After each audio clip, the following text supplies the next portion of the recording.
Bueno, pues esto és un trill, parece que és un trill prou més modern que els trills tradicionals que se coneixen així, que hi havia en la majoria de les finques rurals, de les cases de camp. Este, com dic, parece que siga més modern perquè, a més, el dueño de la finca on estava, així m'ho va comentar, m'ho va certificar. La veritat és que este trill jo el vaig veure en el mes de gener, anant d'excursió pel camp, vaig passar per la casa de la Lloma de Baix. La casa de la Lloma de Baix en Puça tens que entrar a cosa feta, o sea, no és com la de la Lloma de Dalt, que el camí passa pegar a la vivienda i, a més, si vols anar al naixement de la mina de Puça, passes per davant de la fatxada, per la mateixa fatxada de la casa. Estic parlant de la Lloma de Dalt, no? En la Lloma de Baix no, la Lloma de Baix, per passar per la casa, tens que accedir de forma voluntària perquè té un camí d'entrada, a més està la caena a posar i tens que clavar-te de forma furtiva, diguem, no? La veritat és que jo no sé les voltes que ha passat per allí i sempre ha estat la caena a posar. Entonces, quan vaig veure això, en el mes de gener anàvem un company i jo, un veí d'aquí de Caprala, precisament, i ho vam veure i estava a la intempèrie, estava totalment abandonat. Hi ha una bodega darrere de la casa, la bodega tenia la porta oberta, té un pati, allí no havien destrossat res i el trill estava en el pati. No sé per què el tenien allí en el pati, perquè cada volta se l'haverà deteriorat més als dueños, ¿no? I entonces el que vaig fer va ser unes fotografies i al dia següent, això era diumenge, al dia següent li vaig enviar a Fernando Tendero, el director del Museu Arqueològic i Etnològic d'aquí de Petrer, arqueòleg, per si estava interessat en recuperar això per al patrimoni municipal, per al museu. Me va dir en principi que sí, que faria gestions per veure qui eren els propietaris i tal, i jo pues ja ho vaig deixar estar. I ara ja estan així en Caprala aquest estiu, aprofitant que se pot anar en cotxe ja a Puça, perquè han arreglat els camins, inclús el de Puigats Fermoses i anar a Castalla, se pot anar en cotxe perfectament a Castalla ja, des d'aquí, des de Puça, des de la Vallol. M'imagino que posaran una caena per protecció, però de moment encara no s'ha posat, on sí que no se posarà caena és en el camí de la Vallol a Puça, perquè és el camí de tota la vida, l'únic que han fet ha sigut millorar-lo, de moment, i aprofitant això, vaig anar en intenció de portar-me-lo, si estava.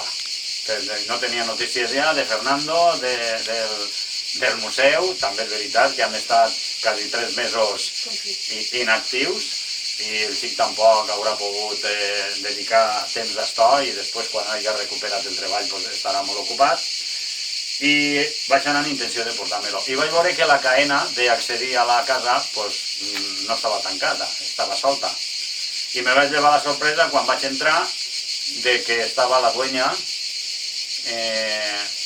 no recordo el nom, això és la finca, esta finca és d'una família, d'un senyor que temps darrere era molt conegut en Petrer, que era Castelló, Gonzalo Castelló, de Novelda. La veritat és que, com he dit, jo vaig anar en intenció, el dia anterior, a portar-me-la, vaig anar en intenció de carregar-la en el cotxe i haver-me-la portat, pensant que allí no hi hauria ningú. Perquè també he dit al principi que he passat moltes vegades pel camí que va al costat, des d'esta finca, de la casa de la Lloma de Baix, i sempre ha estat la caena tancada, o el candao. Me vaig llevar la sorpresa de que sí que hi havia persones, la dueña i el fill, i que a més me van dir que estaven allí per a passar tot l'estiu.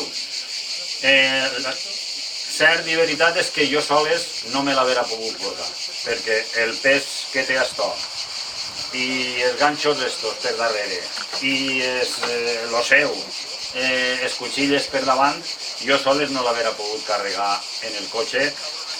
Possiblement sí que l'haguera pogut carregar, però l'haguera fet algun mal a la xapa del cotxe per la part de darrere o inclús a l'asiento de darrere, aunque es llevara tombats, no? I va ser una sort que estigueren allí els dueños perquè, bueno, d'esta manera m'ho l'han portat, diguem, de forma legal. La veritat és que este trill té un mèrit extraordinari, el treball que lleva, perquè, com podem veure, cada cuchilla lleva després la punta i ja l'altre costat. I esto lleva un treball fabulós, ¿no? Un treball d'artesania autèntica. Buscar, per exemple, esta cuchilla per on ix, pues jo pense que ix per així, ¿no? Esta. Buscar esta, per on ix esta, pues ix per així. Esta ix per així. Esta per així. Entonces, esta per aquí. Esto lleva un treball realment extraordinari i laboriós. Un treball d'artesania, com podem dir.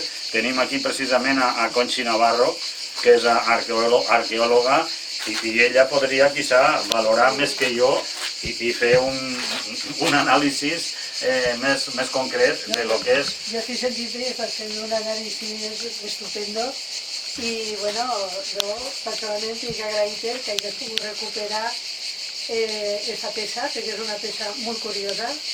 Jo la veritat és que aquí en Petrer no l'havia vist mai ninguna y bueno, pues la verdad recuperada me parece estupenda. Además també d'un lloc molt emblemàtic dins de lo que és el terme de Petrer, lo que és la Lloma de Pusa, que si ens remuntem tenim ahí un jaciment d'època àrab, per tant, això és modern, això és del siglo XIX, a grosso modo, ¿no?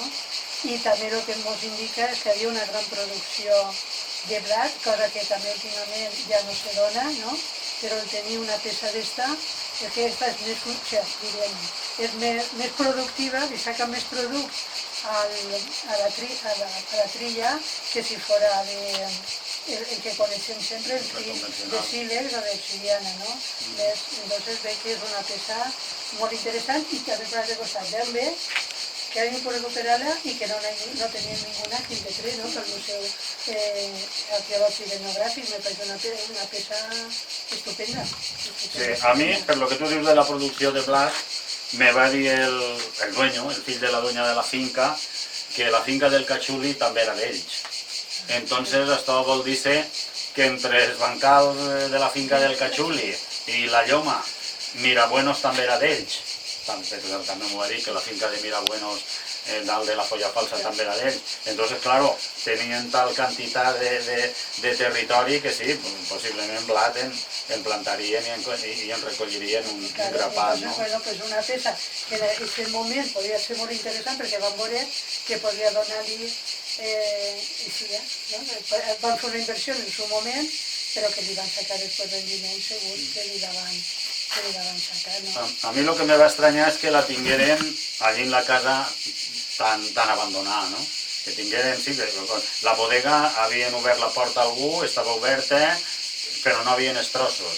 I que això ho tingueren en el pati que hi davant de la bodega deteriorant-se de forma progressiva, quan podia haver estat allí dins, no? Més protegit. Ja, però també saps que era en el pas del temps moltes vegades el que ocorrit, no? En les cases ja no se va, en les cases de camp, aunque munten, ja no munten tant, perquè estan pràcticament improductives, o escassament, potser pues algo d'admetre, tal.